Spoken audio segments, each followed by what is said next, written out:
Saya biasanya tidak menggunakan visual, tetapi tema yang saya bawa saat ini sangat memerlukan ada visual untuk sedikit gambaran kepada kita, sehingga diperlukan satu screen dan juga yang fokus. Hanya memang ada hal lain masih dalam satu kondisi yang harus kita cek dulu. Mohon sama sebentar dibuka di meja dina PowerPoint. Oh, jadi saya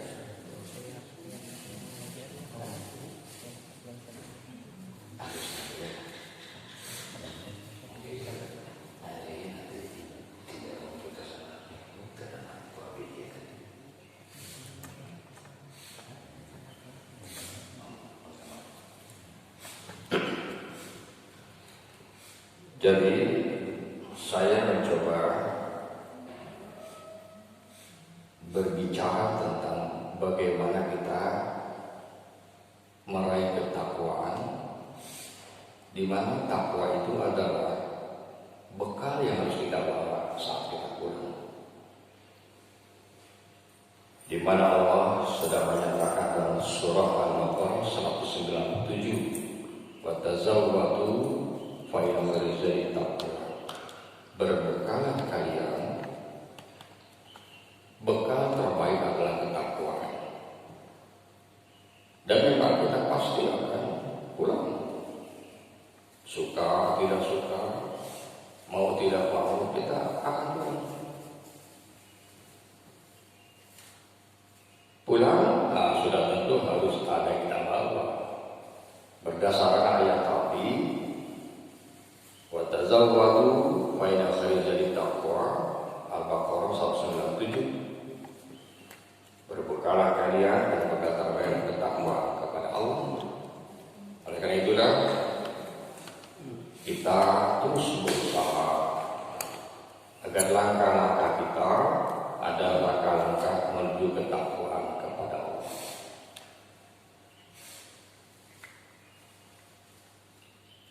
Kita tahu Al-Quran sudah mengatakan bagaimana takwa itu.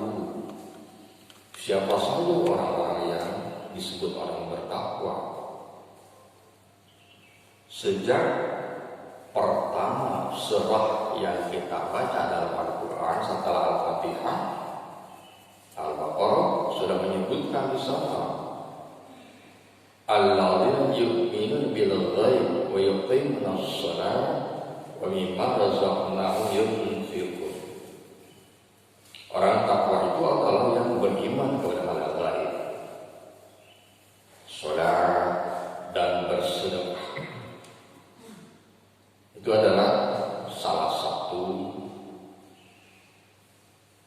langkah, salah satu upaya agar kita disebut orang yang bertakwa kepada Allah.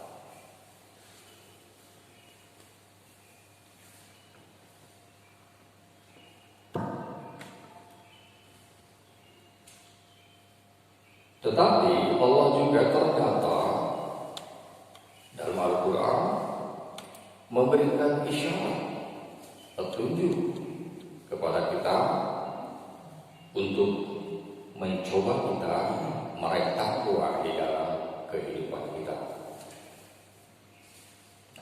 Biasa.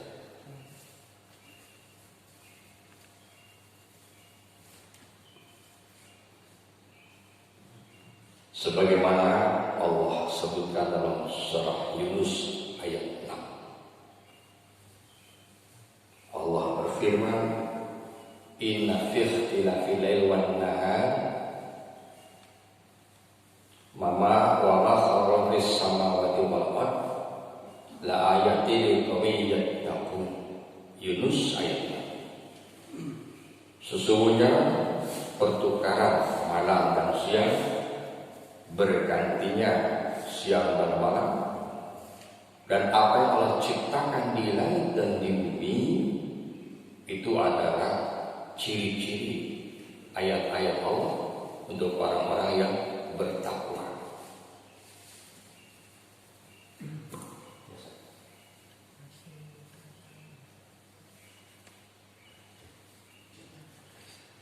Jadi surat ini sudah menjelaskan ternyata untuk meraih takwa tidak hanya sekedar salat, bersedekah, baca Quran, tapi juga di antaranya kita menafakuri bergantinya siang dan malam dan apa yang Allah ciptakan di langit dan bumi. Itu adalah upaya kita meraih takwa. Alhamdulillah.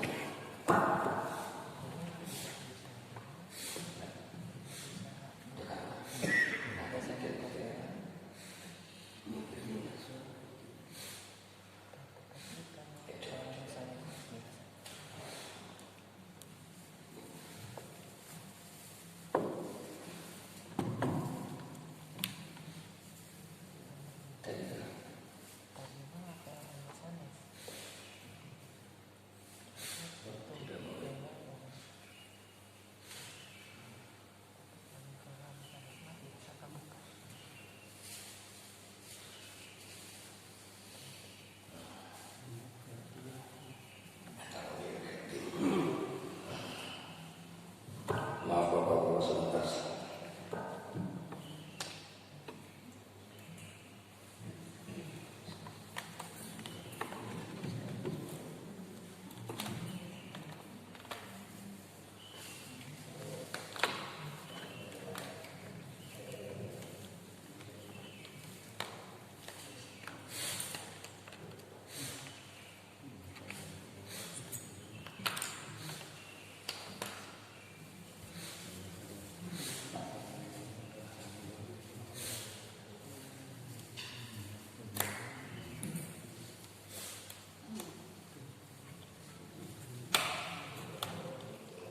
Saya ulangi,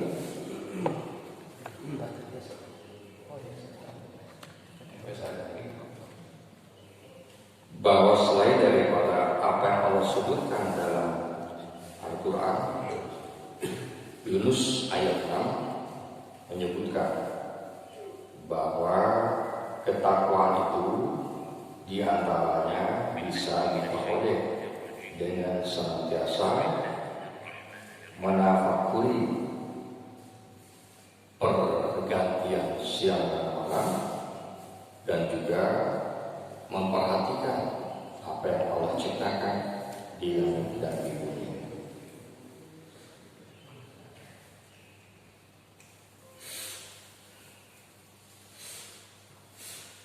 Ini saya tidak mengerti kenapa tidak bisa muncul.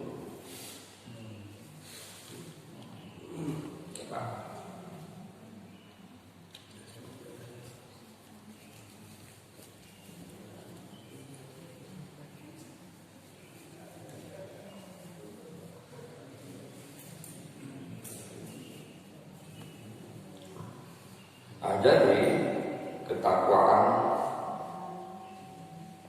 yang kita jadikan bekal itu diantaranya yang Allah sebutkan surat Yunus dengan memperhatikan pergantian malam dan siang dan juga apa yang Allah ciptakan di langit dan di bumi.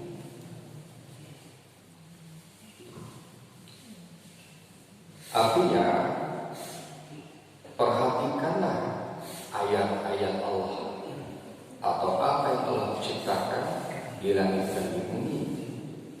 Itu adalah sesuatu yang bisa menjadi landasan agar kita takwa. Kalau kita berbicara ayat-ayat Allah, apa ayat-ayat Allah itu? Dan pasti kita sudah tahu ayat Allah adalah tanda dan bukti kebesaran Allah, kekuasaan Allah, dan keberadaan Allah. Jadi sesuatu yang ada di sekeliling kita itu adalah bukti daripada kehadiran Allah, kekuasaan Allah, dan sering disebut dengan ayat-ayat Allah. Ayat-ayat Allah itu berdasarkan beberapa pemahaman, itu ada dua macam, dua jenis ayat Allah. Pertama, ayat tanziliyah, ayat-ayat yang diturunkan kepada Rasulullah SAW melalui Jibril dalam bentuk firman-Nya dalam Al-Quran dan hadis. Tanziliyah. Ayat tanziliyah juga sering disebut sebagai ayat qauliyah, ucapan Allah, qauliyah, atau ayat tanziliyah. Yang kedua, ayat kauniyah, yaitu ayat-ayat dalam bentuk segala ciptaan Allah berupa alam semesta dan semua yang ada di dalamnya. Kauniyah. Dan juga ayat kauniyah tadi, baik yang bersifat kecil, mikrokosmos, ataupun yang bersifat besar, makrokosmos. Dan sering juga ayat kauniyah disebut sebagai fenomena alam. Kita sering menyebut keajaiban alam. Fenomena alam itu adalah ayat kauniyah. Nah, lewat ayat kauniyah inilah kita hendaknya bisa menjadi orang takwa. Karena seringnya kita takwa itu sholat, sedekah, puasa, saum, berbuat baik kepada yang lain. Betul, itu adalah upaya menjadi takwa. Tetapi ada sisi lain, di mana Allah memberikan satu petunjuk bahwa Allah menciptakan segala sesuatu untuk kita perhatikan, kita tafakuri. Namanya ayat kauniyah. Dan ternyata Allah itu juga tidak hanya sekedar agar kita menafakuri yang ada di sekitar kita, yang sekarang ataupun yang sebelumnya. Bahkan yang jauh sebelumnya Allah pun perintahkan untuk kita menafakuri.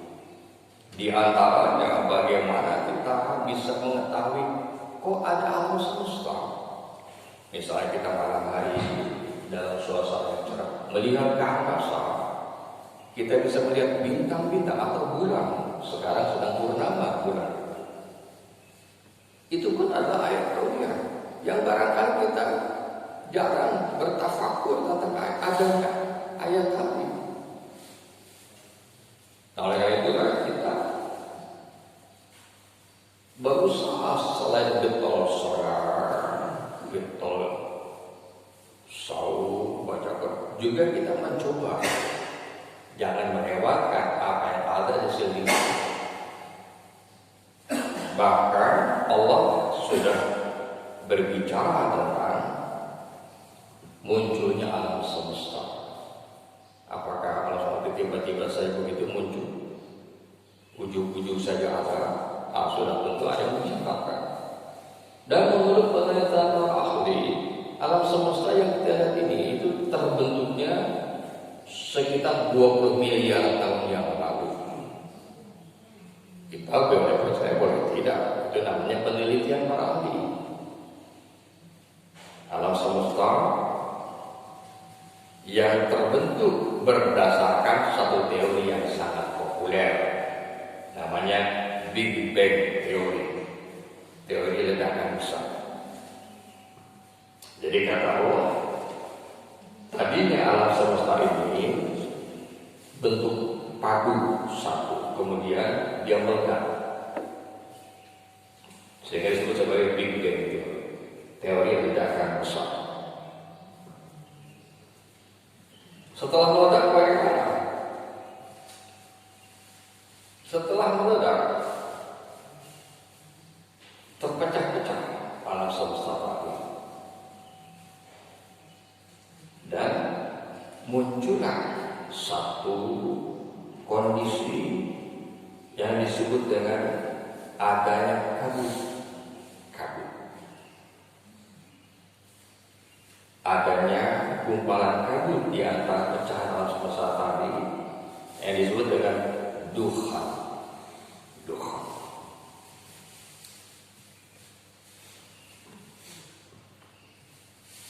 Dukhan tadi disebutkan di dalam teori astronomi dan geologi disebut sebagai nebula.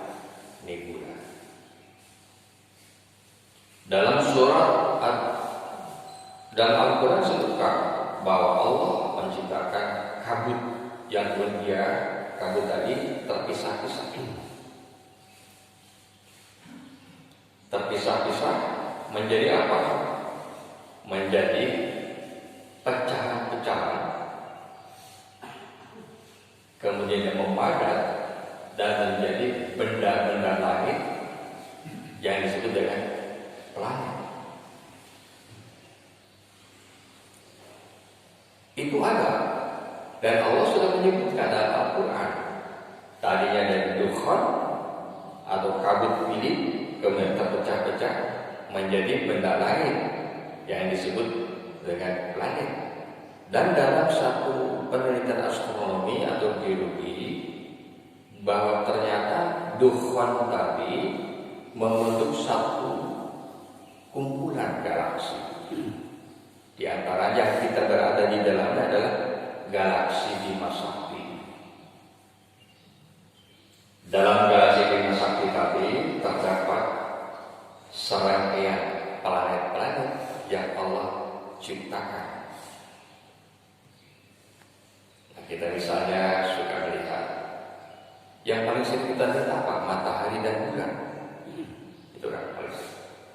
Padahal selain matahari dan bulan banyak miliar daripada benda langit lain yang disebut dengan bintang. Matahari adalah bintang, tetapi dalam satu kondisi bentukan solar system atau keluarga matahari, di mana kita melihat adanya planet, dan yang paling terdekat ke matahari adalah Merkurius.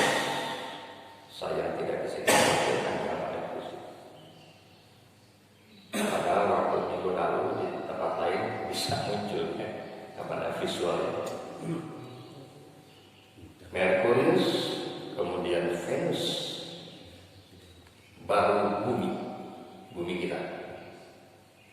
Bergerak lagi berikutnya Merkurius, Venus, bumi kita, Mars, Jupiter, Saturnus, Neptunus, Uranus, dan Pluto. Itu semua ada, tetapi tidak bisa kita lihat dengan mata telanjang, kecuali Jupiter dan Venus bisa kita lihat. Jupiter, Venus, dan Mars.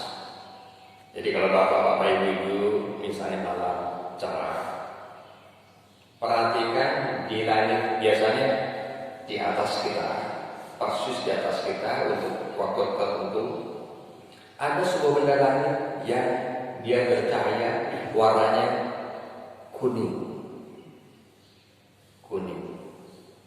dan agak besar.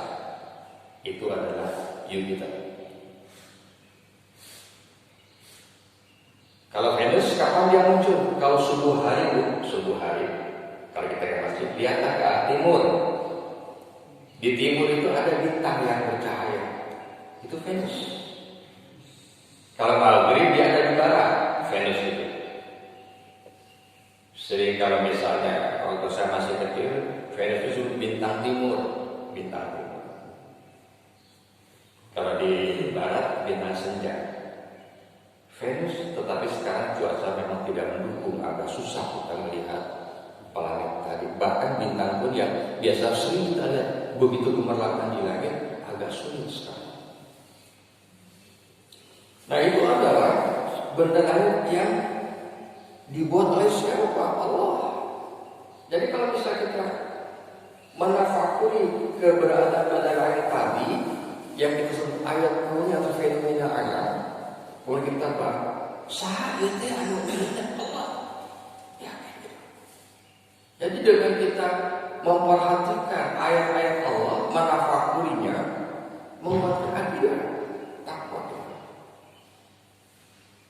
Itu adalah sesuatu yang memunculkan untuk kita tafakuri. Dan itu adalah salah satu upaya takwa kepada Allah.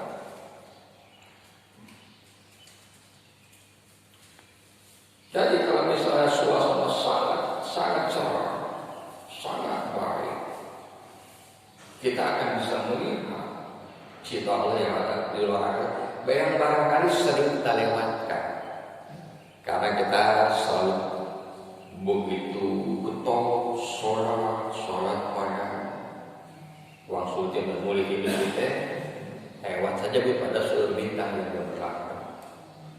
Kita jarang untuk perhatikan. Padahal apa yang Allah sebutkan dalam surah Yunus 6 ayat 6 tadi, bergantinya malam dan siang, apa yang Allah ciptakan di langit dan di bumi adalah ayat-ayat Allah untuk orang-orang yang bertakwa. Alam semesta ada ayat, ada hak. Kemudian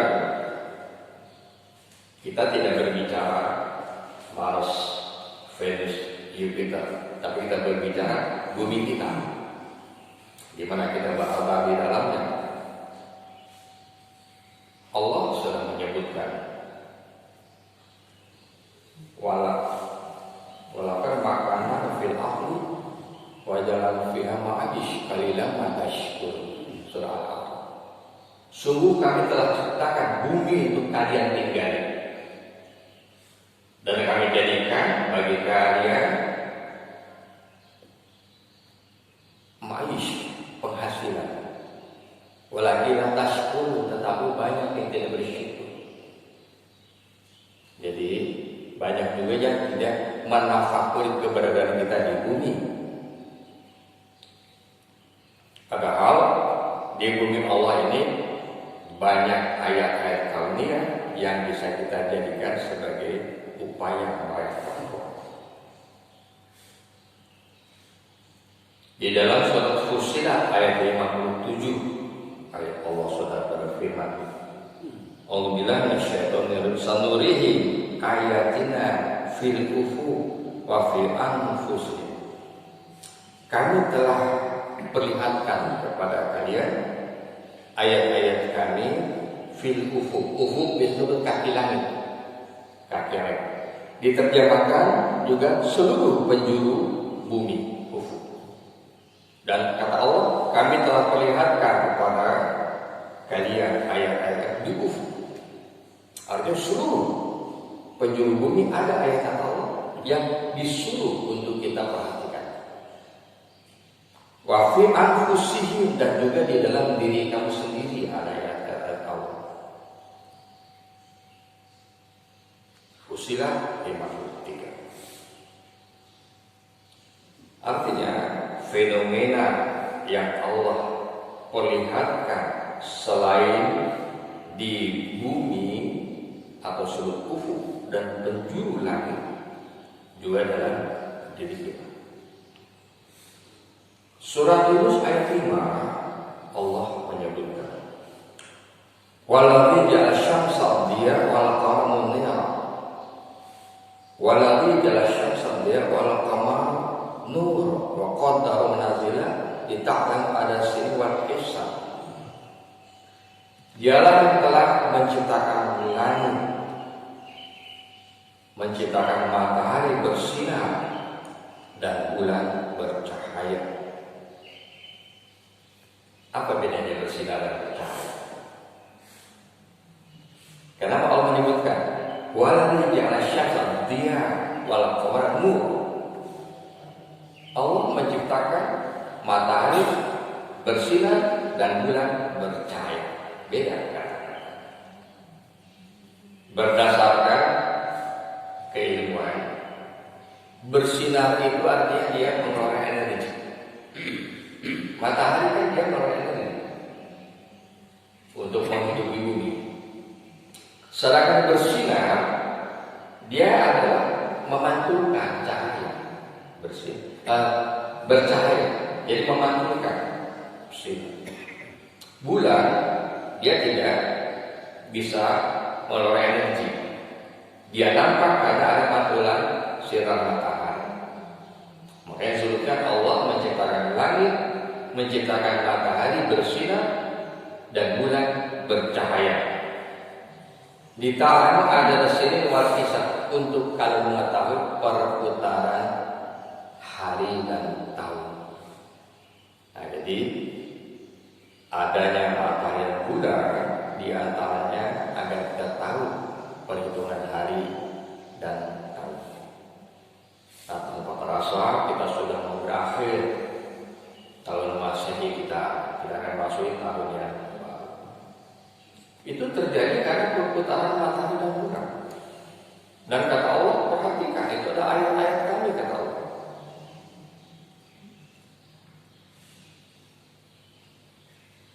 Dan juga di dalam tadi yang disebut Yunus ayat 6, inna fi ikhtilafil wan nahar wa ma khalaqa fis samawati wal ard la ayatin liqaumin yattaqun, adalah ayat-ayat Allah untuk orang-orang yang bertakwa. Kita misalnya subuh-subuh ke masjid, pulang ke rumah, ngopi, sarapan, nonton TV, atau misalnya kalau usia sudah uzur biasanya nagoler gitu, menjelang zuhur ke masjid lagi, asar, lalu isya, terus berubah. Tapi kita lupa manfaat bahwa itu terjadi karena kehendak Allah. Itu adalah ayat-ayat Allah yang kalau kita mencoba menafakurinya, kenapa ini bisa terjadi dan tidak bisa diundurkan, tidak bisa ditahan. Itu adalah upaya menjadi takwa. Ayat-ayat Allah. Kemudian Allah juga berbicara tentang bumi kita. Al-Quran surah Talaq ayat 12 sudah menyatakan Allah lah yang menciptakan 7 langit dan seperti itu pula pada bumi. Jadi Allah menciptakan 7 lapis langit dan juga 7 lapis bumi. Hanya memang untuk menyelidiki 7 lapis bumi tidak mudah, karena kita harus melakukan suatu perjalanan ke bawah bumi. Tetapi ayatnya ada, dan ternyata setelah diteliti oleh para ahli geologi, kebetulan geologi, memang benar bumi kita terjadi 7 lapis. Dimulai dari paling dalam namanya inti bumi. Inti bumi yang ternyata inti bumi itu tidak cair, padat, terbentuk dari mineral nikel dan ferro. Di atasnya di atas inti namanya outer core, baru dia cair, yang disebut magma. Ke atasnya lagi ada lapisan batuan sampai 7 lapis, dan paling atas di sudah kerak bumi. Dihitung ada 7, dan Allah sudah menyebutkan itu. Ialah surat At-Talaq ayat 12.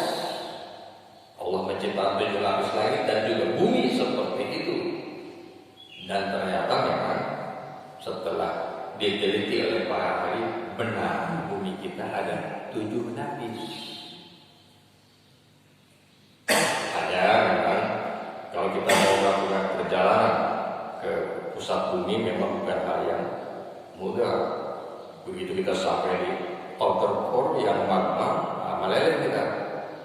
Karena katanya panasnya lebih dari 6.000 derajat Celcius. Ujian bola ke 100 derajat sudah repot kita. Apalagi misalnya magma yang lebih dari 6.000 derajat Celcius. Memang kalau sinias Hollywood mah pintar, nggak bodoh orang bikin film menembus bumi, menjelajah ke pusat bumi. Siga Nularasnya pada lama kreasi para kineas film yang belum pernah terbukti. mendapati keberadaan 7 lapis bumi memang ada. Seperti surat Al-Baqarah. Dan juga Allah dalam surat Ar-Ra'd ayat 3, apa yang Allah sebut waladhi, Allah lah yang telah menciptakan bumi, membentangkan bumi dan menjadikan gunung-gunung dan sungai-sungai. Kita kan sudah gunung, sungai-sungai itu sudah disebutkan dalam Al-Quran. Sebagai apa? Sebagai ayat Allah. Jadi kalau kita jalan-jalan ke tempat yang indah, ke gunung, jangan lupa kita menafakur ini. Betapa indah sahana nama Allah. Lihat sungai yang jernih, kita senang bermain di sana. Iya, yang mencipta Allah itu adalah upaya kita untuk menjadi takwa. Ra'd ayat 3. Kalau kita melihat gunung, kita berpikir gunung itu hancur gitu ya, hancur, kokoh. Padahal sebetulnya gunung itu bergerak. Surat An-Naml ayat 88. Dan kamu lihat gunung-gunung itu, kamu sangka dia tetap di tempatnya, padahal dia berjalan sebagai jalan laut.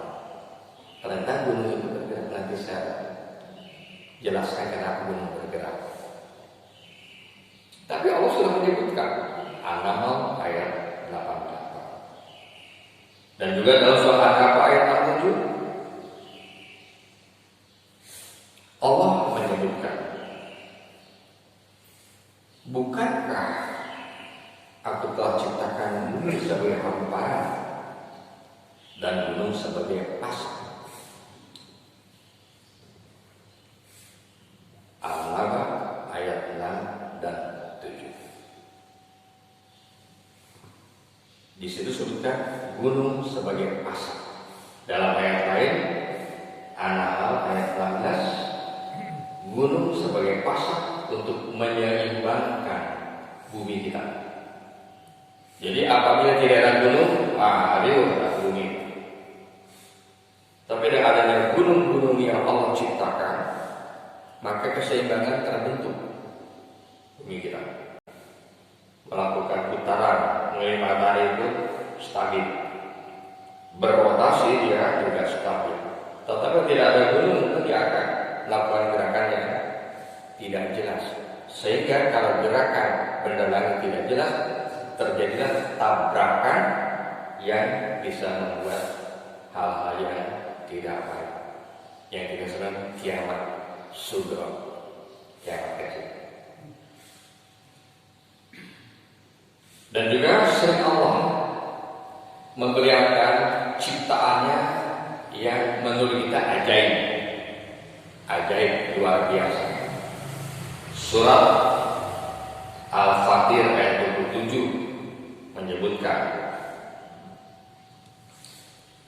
ternyata di Cina ada satu perbukitan yang kalau dilihat warna-warni seperti langit. Disebut di sana dalam Rainbow Mountain, Gunung Pelangi. Karena memang lapisan-lapisannya merah, hijau, kuning, hitam. Al-Fatir ayat 27 sudah menyebutkan, tidakkah kau melihat bahwa Allah menurunkan air dari langit, lalu dari air itu kami hasilkan buah-buahan yang beraneka ragam, dan di antara gunung-gunung itu ada garis-garis putih dan merah yang beraneka macam, dan ada pula yang hitam pekat. Itu sudah Allah buat. Untuk apa? Untuk kita perhatikan dan kita takut. Kita yang cipta Allah. Jadi kita harus makin namanya ayat punya. Di sini juga ada sebuah ciptaan Allah yang dalam ilmu yang saya pelajari namanya chevron fault.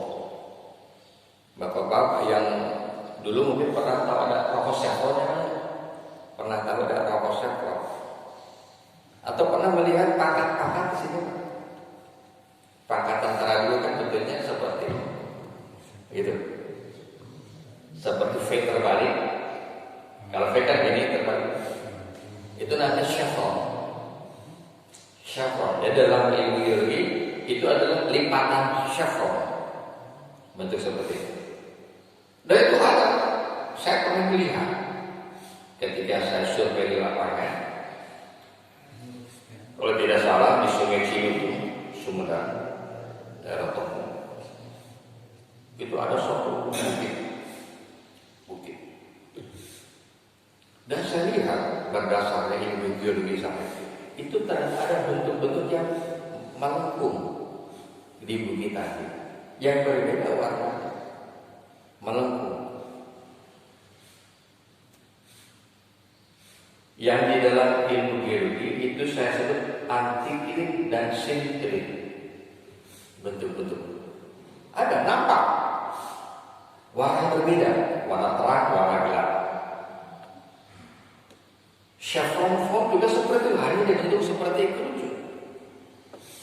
Nah kalau kita mikir, usaha itu berpisah itu, siapa yang membuat? Allah.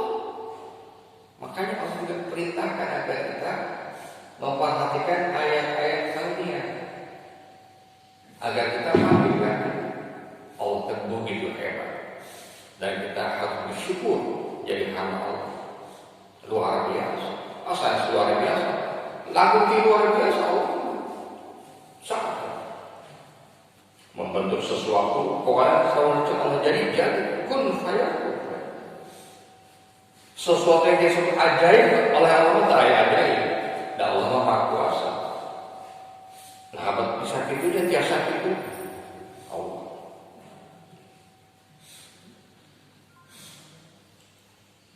Nah, negeri kita ini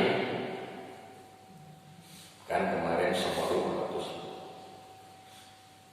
erupsi itu letusan meledak, erupsi. Kemudian kita juga sering mendapatkan berita di Sumatera, Gunung Singgalang, Gunung Kerinci, di Barat Jawa, Semeru, dulu Merapi. Ini selesai Gunung Pitu itu di Indonesia.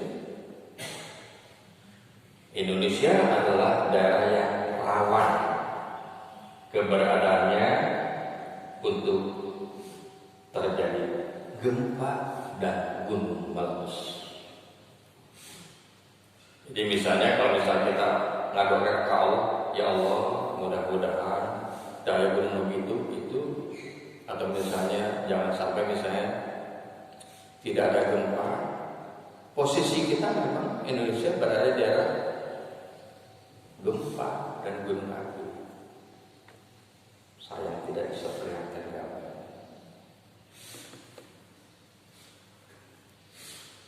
Jadi Indonesia itu kan Indonesia dari Sabang Merauke, kemudian di sini Kalimantan, Sumatera, Jawa, Bali, Nusa Tenggara Barat, di Sulawesi, Maluku, Papua di sana. Itu di jalur sejak Sumatera Utara bergerak ke barat tenggara selatan Jawa, berputar ke Maluku. Itu disebut ada daerah tumbukan lempeng. Yang tadi saya sebutkan paling atas daripada bumi kita, kerak bumi. Itu kerak bumi itu terdiri dari dua lempeng, lempeng samudra dan lempeng daratan. Oleh karena kenapa ada lautan, ada daratan itu. Dan lempeng ini disebut sebagai lempeng tektonik yang terus bergerak. Tumbukan ini yang menyebabkan terjadinya getaran-getaran, jadi sudah gempa. Dan gempa tadi tidak ada yang mendesak magma, kemudian keluar sebagai letusan gunung. Indonesia dikelilingi oleh itu. Indonesia itu kalau tidak salah punya sekitar 123 gunung aktif yang setiap saat bisa meletus. Nah, orang mitigasi dan ngaruh. Karena kita sudah ditempatkan di sini. Kalau misalnya kita ingin pindah ke tempat yang tidak ada jalur gempa. Kemana misalnya? Kalimantan. Disebut stable area. Di dalam Eropa juga tetap ada. Oleh itu, nikmati, syukuri kita berada, kita melakukan upacara tetap untuk tak. Nah, pergerakan gempa tabiat pergerakan ini yang menyebabkan gunung bergerak. Dan menurut penelitian para ahli, pergerakan ini yang membuat gerakan daripada posisi itu setiap tahun 6-7 cm bergerak. Jadi mungkin 1000 tahun lagi kalau bujurok kembali dia masih biasa kali biasa lah. 1000 tahun lagi mungkin angkosanya pemikiran yang putus bergerak. Kan dulu bumi kita benuanya hanya satu. Kemudian karena gerakan tumbukan tadi bergerak menjadi Eropa, Asia, Afrika, Amerika, Indonesia. Gerakan dulu cuma satu gunung besar namanya Pangea. Itu dalam ilmu yang sepelajari.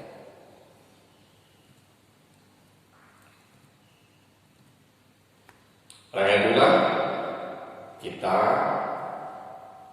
keberadaan kita di bumi ini bukan berarti kita mengabaikan sholat, tidak, tapi kita juga berupaya menafakuri apa yang Allah ciptakan dalam bentuk fenomena. Di dalam surah An-Nahl ayat 79 kata Allah, "A'udzubillahi minasyaitonir rajim. Alam yara ila ta'ala fi jawis sama." Tidakkah kau perhatikan burung yang berterbangan di udara? Ma yumsikuhunna illallah. Tidak ada yang menahan mereka untuk tidak jatuh kecuali Allah. Inna fi dzalika laayatin liqaumin yu'min. Itu adalah ayat Allah untuk orang yang beriman kepada Allah. Jadi kadang-kadang kita melihat burung gitu ya.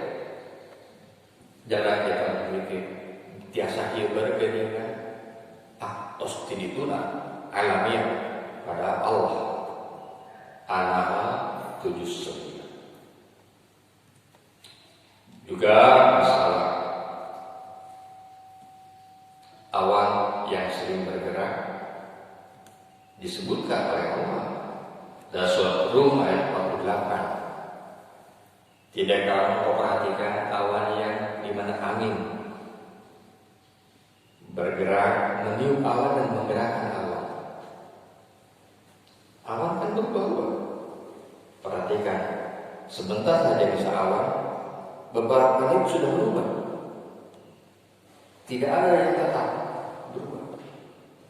Siapa yang menggerakkan? Allah lewat angin.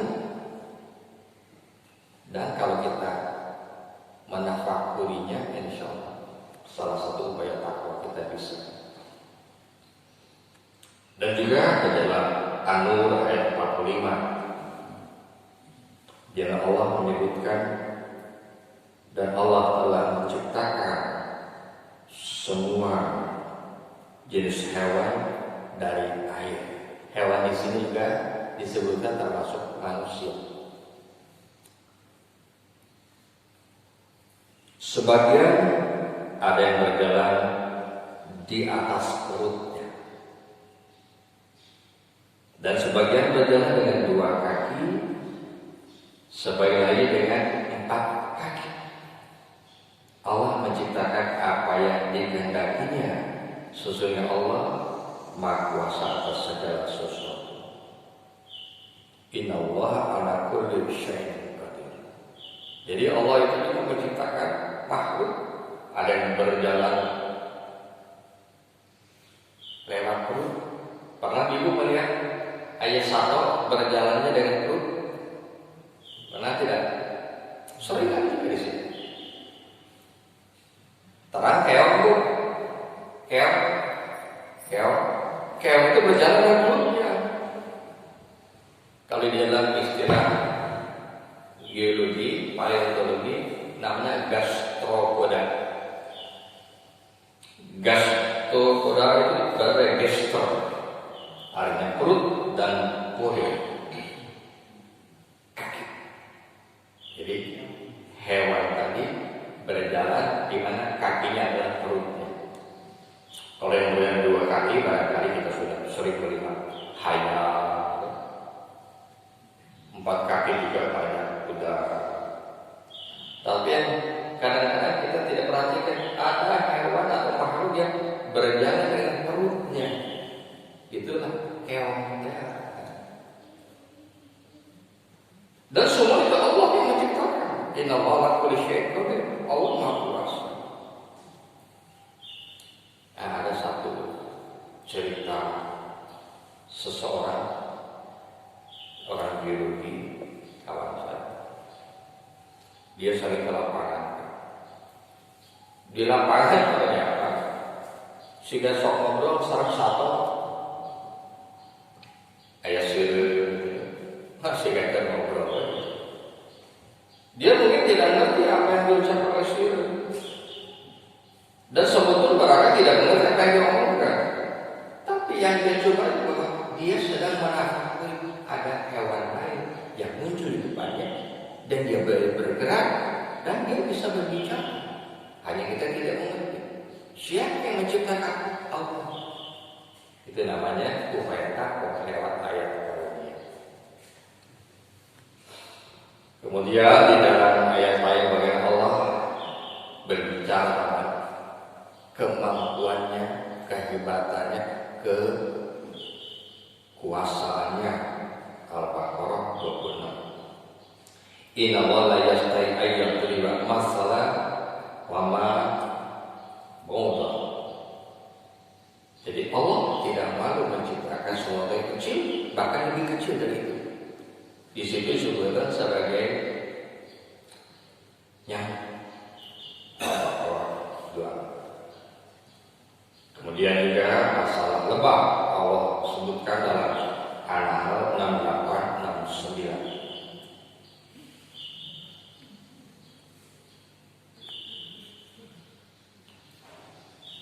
Kata Allah dalam surah yang tadi Fussilat, sanurihim ayatina fil ufuq wa fi anfusihim, kami perlihatkan kepada kalian tanda suara kami di ufuk dan dalam diri kami. Dalam diri kita banyak ayat Allah, di antaranya munculnya kehidupan manusia. Itu disebutkan oleh Allah di dalam surah Mu'minun ayat 14. Kami jadikan dari segumpal darah jadikan segumpal daging kami jadikan tulang belulang, lalu tulang itu kami bungkus dengan daging, dan kami jadikan dia makhluk yang berbentuk. Maha suci Allah, pencipta yang paling baik.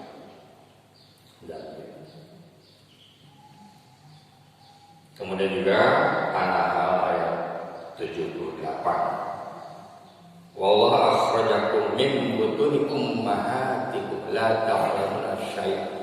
Allah mengeluarkan kalian dari perut ibu kamu, la ta'lamuna syai'an. Kamu tadinya tidak tahu apa-apa.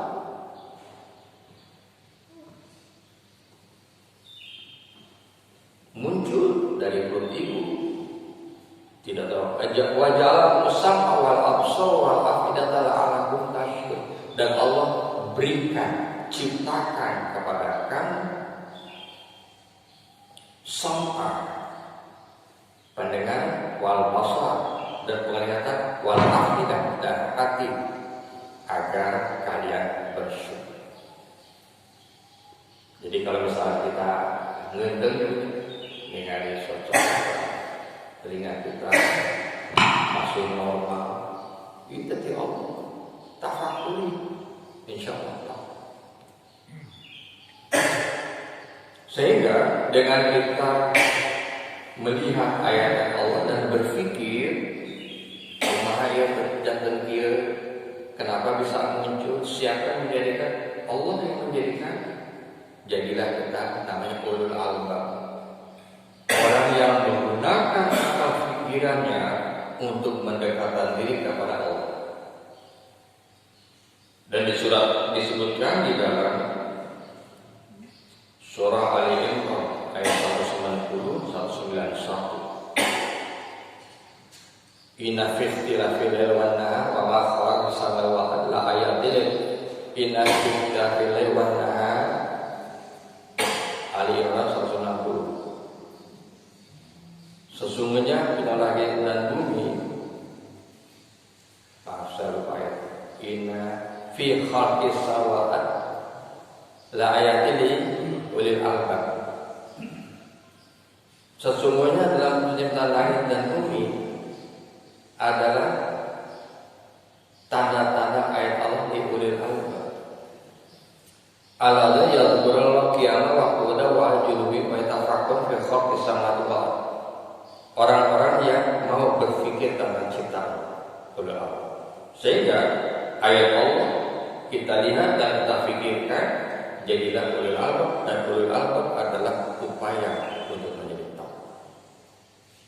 Bahkan Nabi Ibrahim di dalam surah Al-An'am ayat 76 sampai 78,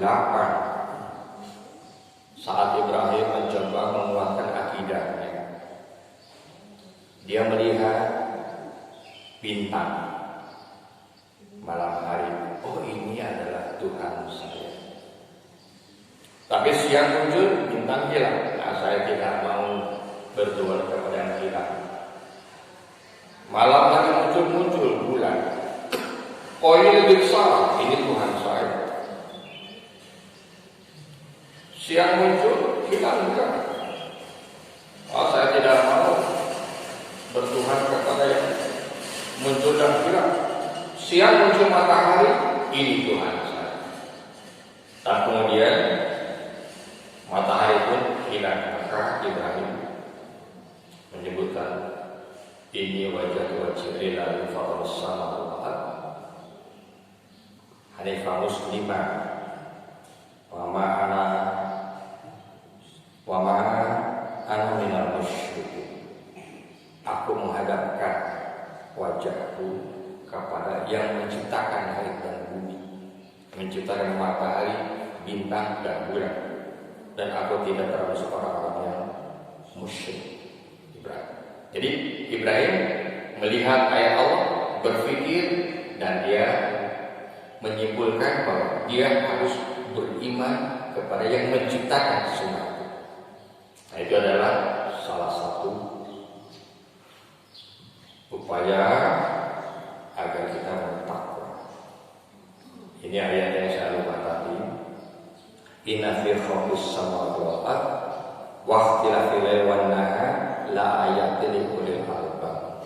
Al-Imran ayat 190. Sesungguhnya dalam penciptaan langit dan bumi dan perputaran siang dan malam adalah ayat Allah, tanda besar Allah li ulil albab, orang yang mau berpikir. Jadi mudah-mudahan kita bisa meraih takwa selain dengan rajin salat, saum, bersedekah, kemudian juga melakukan kebaikan yang lain. Juga kita bisa menafakuri Al-Quran sebagai ciptaan Allah, ayat kauniyah, sehingga insya Allah makin kuat ketakwaan kita kepada Allah, dan insya Allah perjalanan kita di mana kita pasti akan berhenti dan dijemput oleh malaikat dalam kondisi husnul khatimah. Mudah-mudahan apa yang saya sampaikan walaupun tidak begitu